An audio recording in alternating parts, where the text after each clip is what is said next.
first commercialized Apple mouse. That was pretty exciting. Also back in the day, the Palm 5 there. So we did a lot of, like, our roots are in a lot of sort of Silicon Valley physical electronic doodads. But then they moved really far away from things that kind of, make a thump when they fall on the floor to much more intangible things like services, environments, things like that. So some of the questions we've been asked more recently are, how do you help people want to give blood, donate blood? Or how do you help young people eat more healthily, that we did with the CDC, things like that. How do you help people save money? So being asked much more kind of broad service kinds of questions. And we love it all. We find that design thinking sort of can create impact in all of these different areas. Like one example down there is the Keep the Change program. I don't know if you've heard of that. There was Bank of America, and that came out of a project at IDEO. And that's a very typical service type of project. So there's no physical thing there, but that's probably one of the more famous examples of design thinking applied to services. Can I put up the lemon zester? Oh, See, in that one of the kitchen gadgets, the bottom left gadget. it's tiny. It's probably Talk about the lemon zester. Actually, maybe it's right behind you. Could Is be. it? Oh, it's been taken off the wall. No, it's Yeah, very go for popular. it. People try to take it home to use it. Did you work on that? A little. Cool. So yeah, if you scooch that board over, people can see a line of kitchen gadgets that we worked on, some of which are suspiciously missing. Yeah. They could be in use. They should be in use, which is a good sign. And fortunately for us, all of that work has gotten us a little bit of attention, which we appreciate. So this is us at the kind of front of Fast Company's list of most innovative companies. And one of the things that we take pride in is not only that IDEO is number 5 there, but that many of the others in the top 50 are our clients. We like to think that we help them be innovative. Boston is one of 10 studios at this point. Most recently, the expansion into Asia. I actually helped for 6 months in the setup of the Shanghai office, which was fantastic. So this is where we are, and we're about more than 500 people at this point, which is really a global community. I think there's a lot of communication online and otherwise, sharing work, posing questions to one another, which is great. It's really one giant resource. That's kind of interesting because maybe you could expand on that. Is that IDEO encourages you to do stints in other offices. So if you want to, see what Shanghai is like, you can go and work there and do. What'd you do? 4 months or 6 months? Wow. It's And we usually have fairly targeted Yeah. solicitations for people, but yeah. we have somebody from our office currently in Mumbai now, which is our newest office. So she is spending about 6 months there. Started out that way. It started out as 4, and then it was 6. I haven't seen her yet. Should we never come back? As I think you've already kind of gotten a sense for, this is a collection of many different kinds of designers and different kinds of people. So it's that sort of interaction that is really magical. And I really enjoy, like, in the days that Jason and I used to work together a lot more on projects. Like, it is so compelling to work on a project with someone who comes from such a different background and different sort of sensibility and everything. So these are some of the different disciplines that we have. And it's great working with them. So in the simplest form, this is how we work.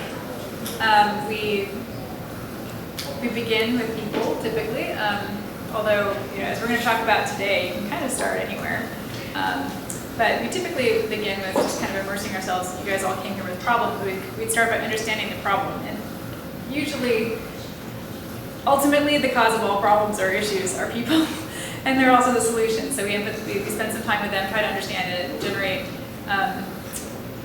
this is kind of missing from this, but try to gain a point of view, an initial strategy about how to address that problem. Brainstorm a bunch of tangible ideas. Okay, well, this is the general strategy I have for addressing people problems. What are some really tangible ways? Ultimately, everything is tangible, even if it seems like the most intangible service, there's some protocol that's been written about what people are going to say, or there's been some plan that's been laid out. There's always something tangible. If it isn't tangible, it doesn't exist. So, so we generate ideas for those tangible elements, and then prototype is what we're going to be talking about today.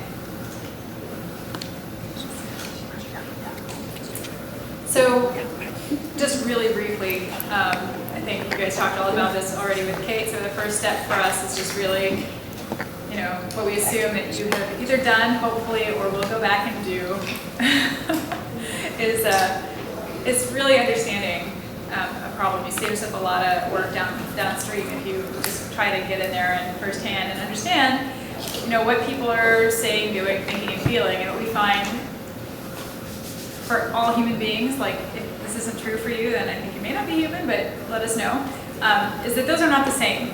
Like what we say is different than what we do, is different than what we think, is different than what we feel, right?